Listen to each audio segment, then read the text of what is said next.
ഛത്തീസ്ഗഡിൽ ജയിലിൽ കഴിയുന്ന കന്യാസ്ത്രീമാരെ ഇടതുപക്ഷ എംപിമാർ ഉൾപ്പെടുന്ന LDF സംഘം സന്ദർശിച്ചു. ശാരീരികമായും മാനസികമായും കന്യാസ്ത്രീമാർ അവശതയിലാണെന്ന് ഇടത് സംഘം പറഞ്ഞു. BJPയുടെ ഭരണകൂട ഭീകരതയാണ് കന്യാസ്ത്രീമാരുടെ പ്രതികരണത്തിൽ നിന്ന് മനസ്സിലാക്കാൻ കഴിഞ്ഞതെന്നും ഇടത് എംപിമാർ വ്യക്തമാക്കി.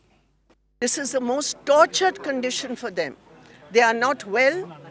They are being made to sleep on the floor.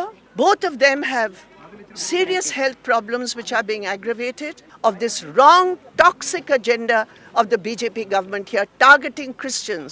ജയിലിൽ കഴിയുന്ന കന്യാസ്ത്രീമാരെ സന്ദർശിച്ച ശേഷമായിരുന്നു ഇടത് സംഘം മാധ്യമങ്ങളെ കണ്ടത്. ഭരണഘടന നൽകുന്ന അവകാശങ്ങളുടെ നഗ്നമായ ലംഘനമാണെന്ന് K. രാധാകൃഷ്ണൻ MP. നമ്മുടെ ഭരണഘടന ഉറപ്പു നൽകുന്ന എല്ലാ അവകാശങ്ങളുമുണ്ട്.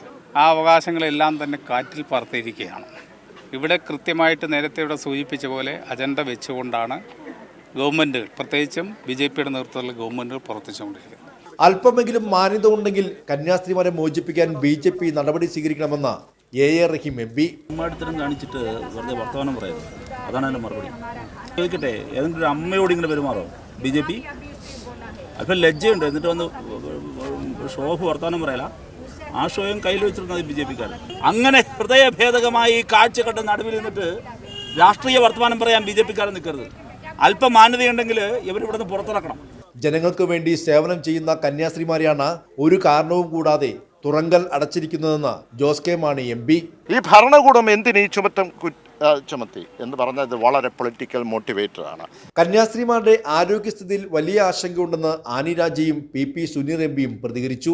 ഈ രണ്ട് സിസ്റ്റേഴ്സിൻ്റെയും ആരോഗ്യസ്ഥിതി, അവർ സീനിയർ സിറ്റിസൺസ് ആണ്, അവരുടെ ആരോഗ്യസ്ഥിതി നല്ലതല്ല. തീർച്ചയായും നിയമവിരുദ്ധമാണ്. അതിനെതിരെ കക്ഷി രാഷ്ട്രീയ ജാതിമത ഭേദമന്യേ മുഴുവൻ ആളുകളും ഉയർന്നു വരിക എന്നുള്ളതാണ് ഏറ്റവും പ്രധാനപ്പെട്ട കാര്യം. ആദ്യ ദിനം ഇടതുപക്ഷ MPമാരെയും പ്രതിനിധികളെയും തടഞ്ഞ നാടകീയമായ നീക്കങ്ങളും ജയിൽ അധികൃതർ സ്വീകരിച്ചിരുന്നു.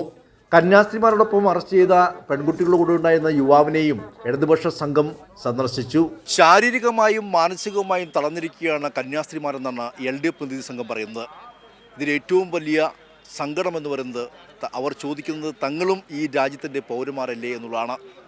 വിദേശികളിൽ നിന്ന് മുദ്രകുത്താനുള്ള നീക്കവും വർഗീയ ചിന്താഗതിയും BJP സർക്കാർ എത്രത്തോളം ഇത്തരം ന്യൂനപക്ഷ ആക്രമണത്തിന് ഉപയോഗിക്കുന്നതിൻ്റെ ഏറ്റവും വലിയ തെളിവ് കൂടിയാണ്. ദുർഗ് സെൻട്രൽ ജയിലിൽ നിന്നും ക്യാമറമാൻ കിരൺ രാജിനൊപ്പം സിബി ജോസഫ്, കൈരളി ന്യൂസ്.